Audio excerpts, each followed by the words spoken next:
Hidayet Bey, evin durumu gerçekten çok kötü. Yani yaşanacak halde değil. Vallahi 25 yıl boyunca boş kalınca normal tabii bu kadar harap halde olmaz. Evet. Peki evin tadilat durumu ne? Yani tarihi eser tescili yok değil mi? Vallahi bildiğim kadarıyla yok. Yani tadilat yapılabilir. Anladım. Peki ne kadar kaldı yolumuz araziye? 10 dakikaya varırız. Merak etme, kullandığın an memnun kalacaksın, garanti benim. Hadi, hadi iyi yolculuklar, hadi. Hayırlı olsun. Oh.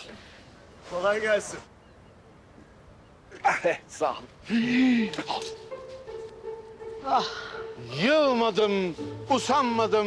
Hasreti vurdum sırtıma, düştüm yollara. Sonra hop döndüm aşk şerbetinden içmeye, güller diyarına. Tövbe tövbe. Bu akılsız başsız gene mi geliyor kavuşmaya? Deme öyle. Kırma beni bu bahar. Selam ver, selam al. Öylece bir an kal. Destur de, kenara kaçıl. Hadi, Ama hadi. her zaman buradayım ya. Ha. Hep Ah. buradayım. Hep buradayım. Allah müşterim. Hoş geldin. Otur kardeşim, otur. Otur, otur, otur.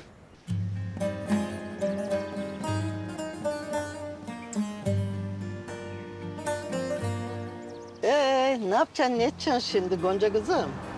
Bilmem. Ben de onu size sormak istiyordum aslında. Bilmem olur mu hiç kızım? Senin artık evde darlaydı da pandı derken bir sürü işin var burada ya. Fatma Ana, hanım, pardon. Neyse. Annem her şeyi size bırakmış. Siz de bana devretmek istiyormuşsunuz. Ama bir şartınız varmış. Var ya. Şimdi sen geleceksin oturacaksın anan atanın evinde. 2 sene boyunca mara mülküne sahip çıkacaksın. 2 sene. He. Bu mudur yani şartınız? Ne olacak bak kızım. Bak onca arazi, ev. Bir defa evi yapacaksın. Araziyi ekeceksin, ihya edeceksin. Gülleri yetiştireceksin.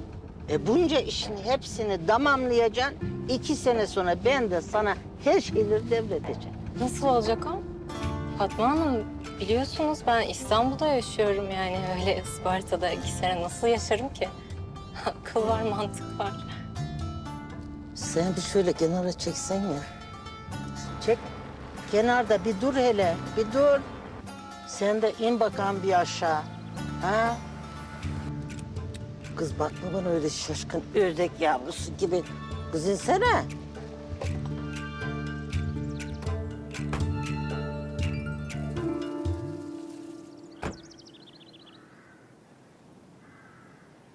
Kızım sen artık buralarda yaşayacaksın diyorum ya ben sana. Sen bunun neyini anlamıyorsun? Ya senin anan bu topraklarda doğdu büyüdü kızım. Buralar senin özün, toprağın, havan, suyun. Her yerlerde senden bir parça var kızım. Anladım Fatma Hanım. Ama öyle birdenbire her şeyi bırakıp nasıl gelirim buraya? Ben hayatımda ilk defa görüyorum buraları. Eğirdir'i, Isparta'yı. Hem bırakın 2 sene, 2 hafta kalacak imkanım bile yok benim burada. Neymiş? Neyin eksik ki?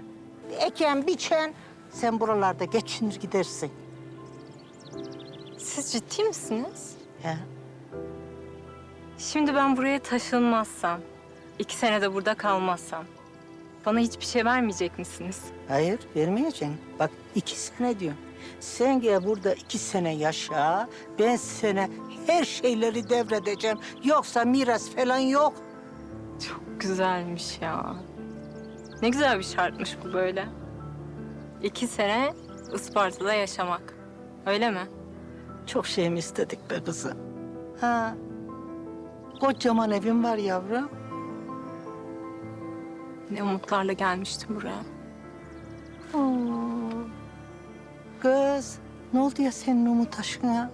Yedin bitirdin mi kuzu? Kız vallahi kıyamam ben sana. Kız sen niye öyle titrettin sesini kuzu? Fatma Hanım, görmediniz mi evi? O evde nasıl yaşarım ben? Yıkık dökük. Çok kötü durumda ev. Hangi ev bu? Senin üstüne olan mı Fatma Ana? He de. Gonca kızım, o evin esas sahibinin kızı. Gülümseren. Ben her şeyleri ona devredeceğim. Ben bu akşam dönüyorum İstanbul'a. İnşallah de kızım, inşallah de. Hadi gidelim bakalım. Nereye gidiyoruz? Benim sana küçük bir hediyem var. Güç şerbetimden de içersin. Ha?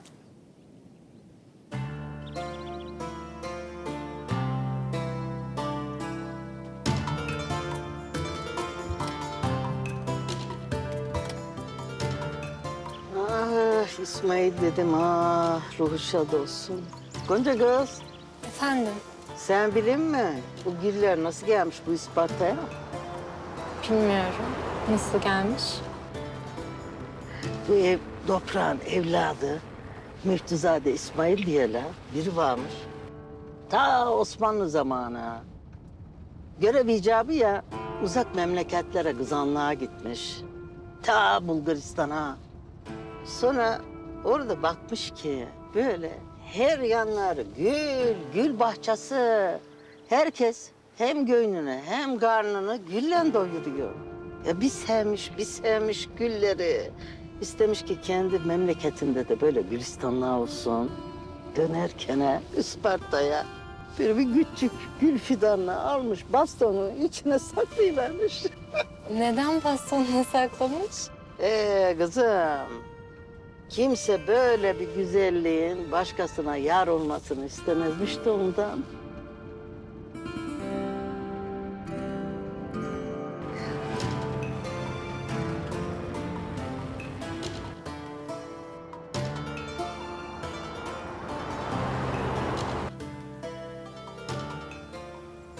Ya işte İsmail Efendi o sakladığı bastonundaki fideyi buraya kadar getirmiş. Her yerlerini, bahçesini güller ekip Gülistan'a çevirivermiş. Şu baston işini ben de bilmiyordum ha. Ya işte bütün horlar Gülistan'a çevirmiş ama yıllarını vermiş, varını yoğunu vermiş. Oo, sabretmiş, azmetmiş. Sonunda da bütün şehrin talihini değiştirivermiş. Ya. Yoksa senin şu sırlı gül yağı formülü de İsmail Efendi'den mi? Karıştırma sen onu.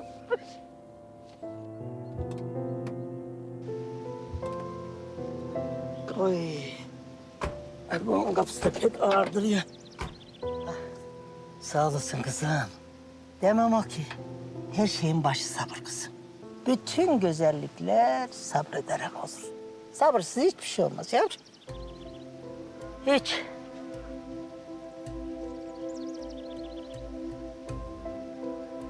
Gonca Hanım, yani eğer birkaç gününüz daha varsa bence çevreyi bir gezin derim.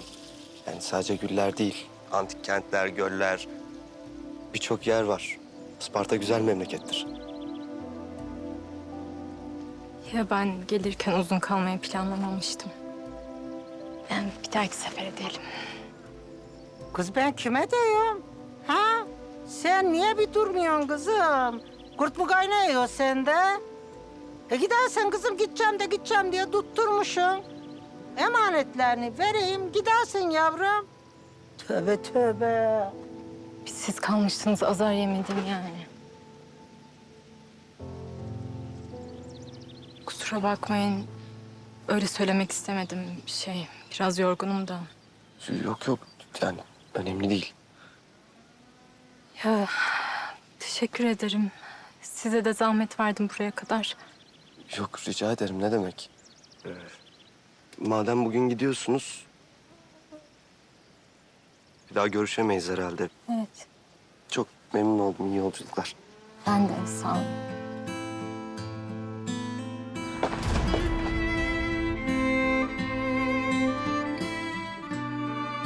İyi misiniz?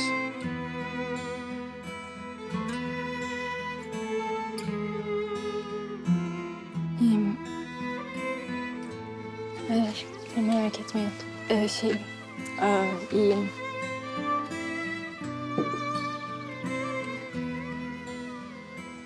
Gonca kızım. Hadi bir geliver de gül şerbetinden içiver ha. Ya kızım. İyisiniz değil mi? İyiyim. Geliyorum.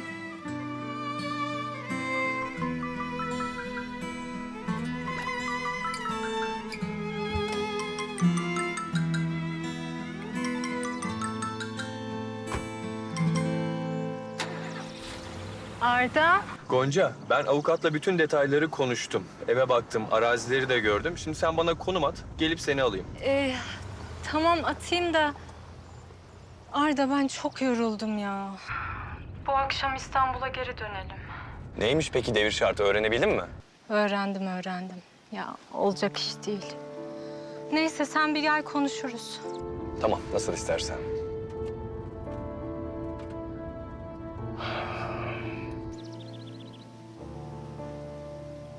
Ben en çok gülleri severim biliyor musun? Ben gülleri kaynatırım. Ondan şerbet ederim, misk ederim, yağ ederim. Bak bunu da kendim hazırladım gülden. Acık da gelincik koydum içine. Bu ne? Şerbet mi? He, şerbet ya. Ama senin öyle bildiğin şerbetlerden değildir o. Lokman Hekim'in hikmetinden sual olunmaz. Hiç bakan bir yudum.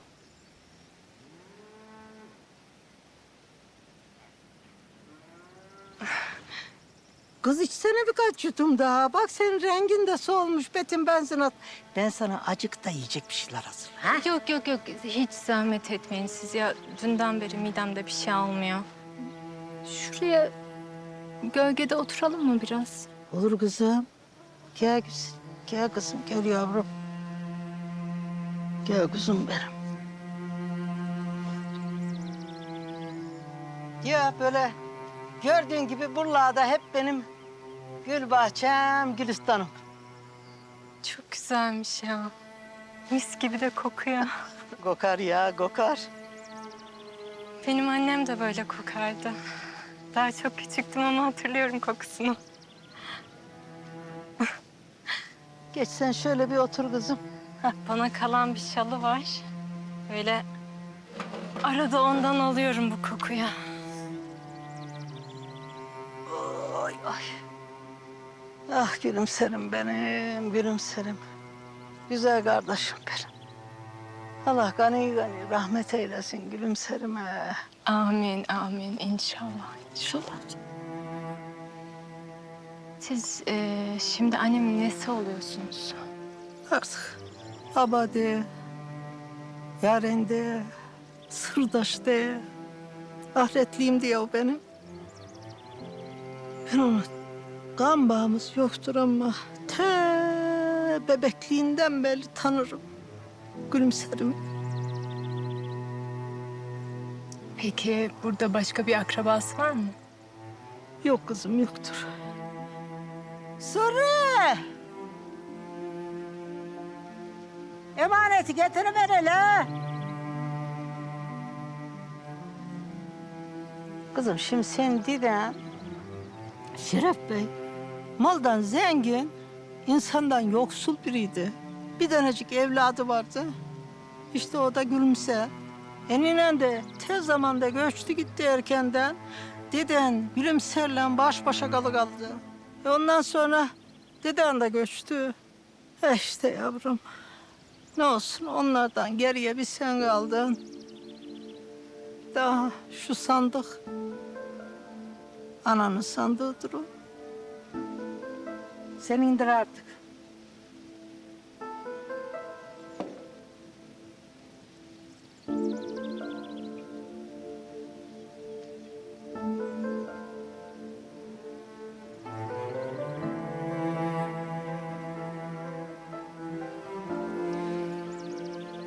Çok güzelmiş.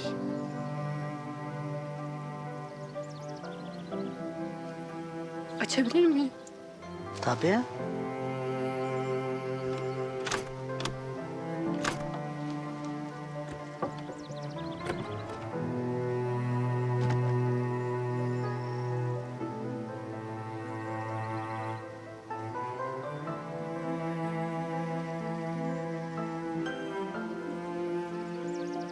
Sen şimdi Böyle bu yüze bakıp da onu tanımadan, bilmeden gidip edeceksin diyorsun, öyle mi?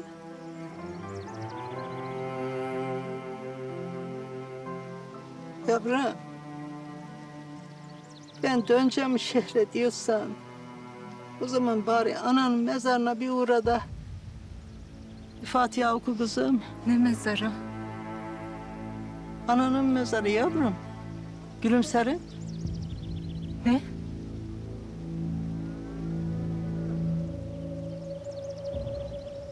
En çok da o senin gönderdiğin boya setini kullanmıştım Ece abla. İnan hala boş tüplerini bile saklıyorum. Canım benim. Ben yine getirdim sana zaten. Gerçekten mi? Sen kalk onca sene sonra. Ay Ece şu anda ne kadar mutluyum anlatamam sana. Abime de çok büyük bir sürpriz olacak şimdi. İnan söylememek için zor tuttum kendimi. Ay Arzucuğum sakın. Ben son ana kadar sürpriz olsun istedim. Toprak sever çünkü sürprizleri.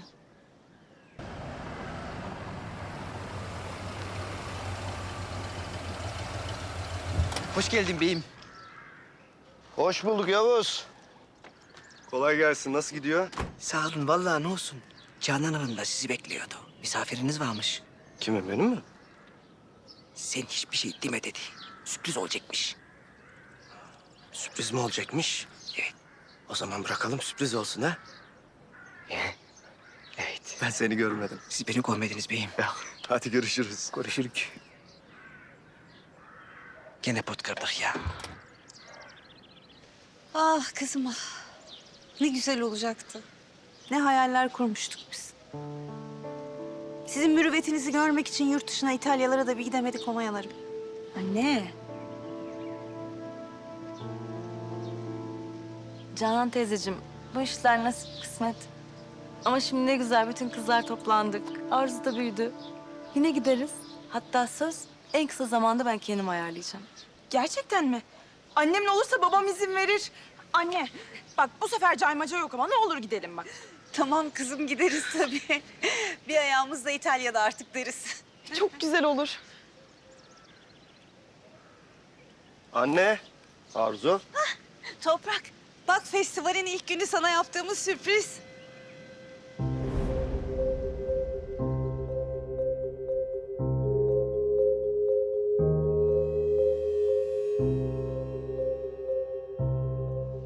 Toprak.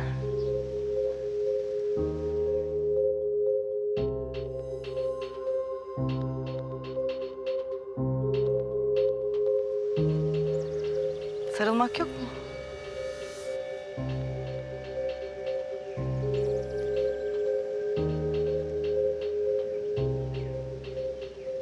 Ay ne kadar da yakışıyorlar birbirlerine.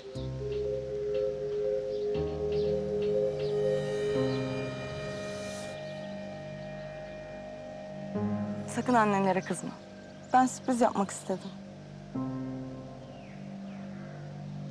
Sen buraları sevmezsin. Ama hoş geldin diyelim. Misafir baş tacı. Pek misafir gibi gelmedim ama. Nasıl yani?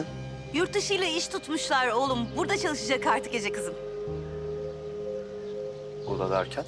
Şöyle, benim İtalya'da çalıştığım firma burada bir üreticiyle anlaştı. Artık kozmetik esansları burada üretilip ihraç edilecek. Operasyonun başında da birinin durması gerekiyordu. Isparta'yı duyunca hiç düşünmeden kabul ettim.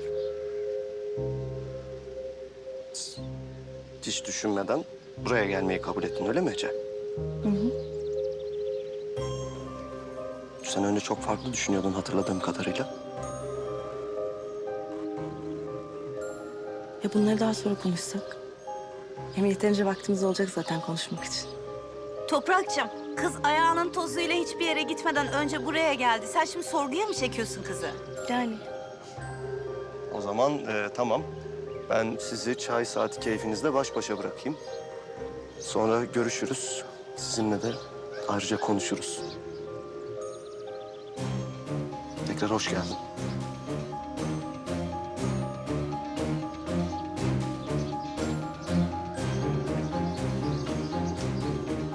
Kızım sen onun şaşkınlığına ver.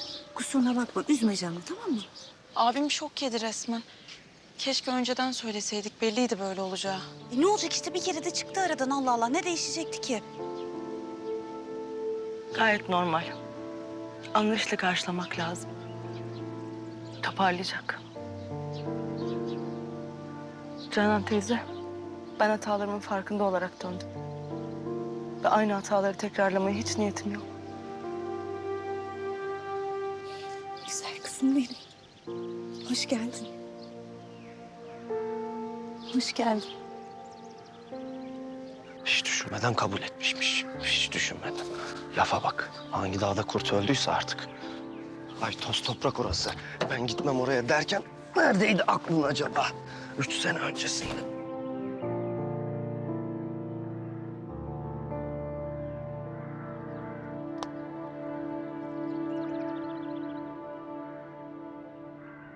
Hay Allah ya. Gitmeden yetiştirsem bari.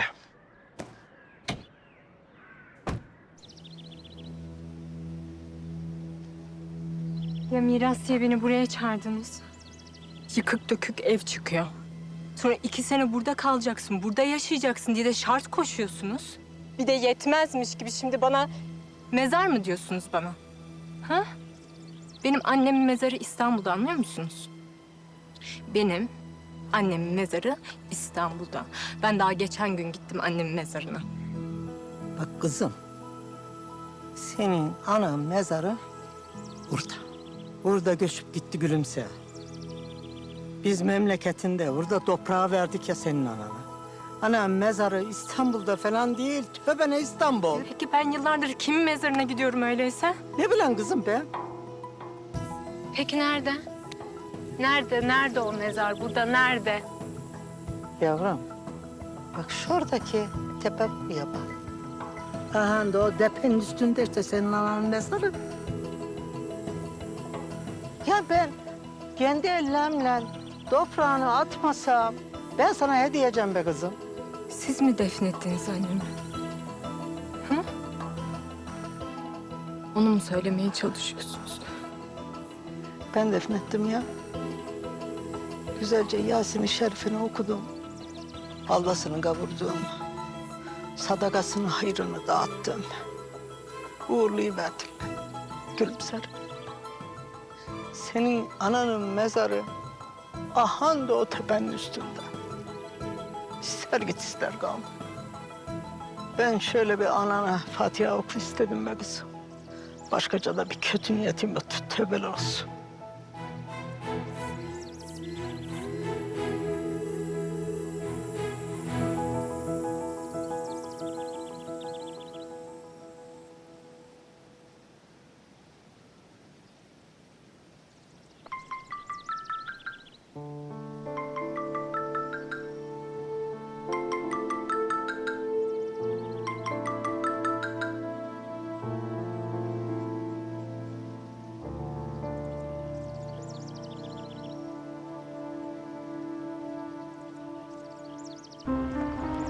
Buralar nereler ya? Her yer dağ bayır, her yer aynı. Navigasyonda böyle yol bile yok. Ah be Gonca, neredesin? Yol da bitti. Buradan sonrası yaya.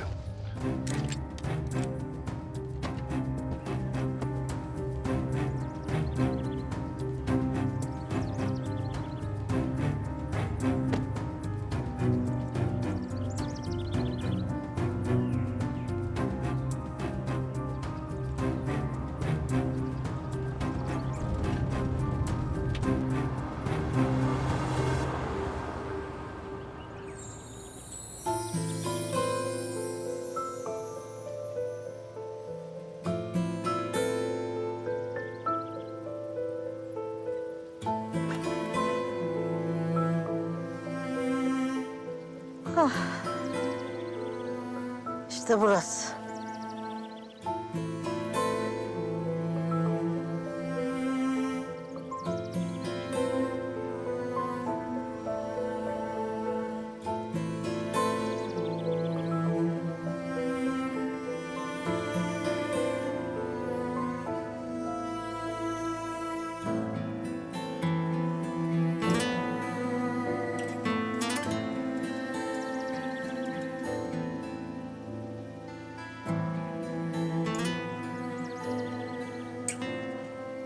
Nasıl olur bu?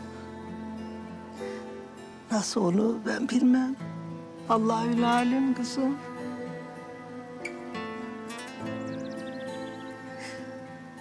Ben seni ananla bırakayım baş başa. Siz artık karşılıklı bir sohbet ediverin. Hadi kızım.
Annemi gördüm yine rüyamda. Yine gül tarlası içindeydi. Rüyamda anneme bir sarılabilsem... sanki o gecenin karanlığından kurtulacakmışım gibi geliyor. Goncam. Gonca gülüm.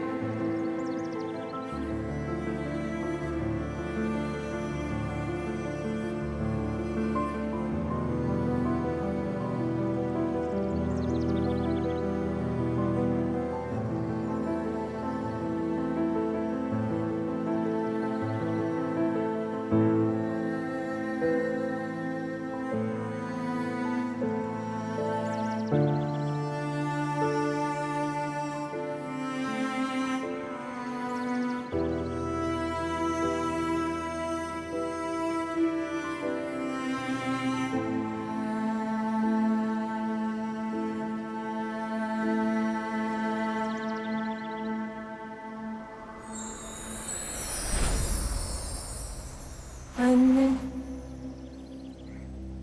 Gonca Hanım. Gonca Hanım. İyi misiniz?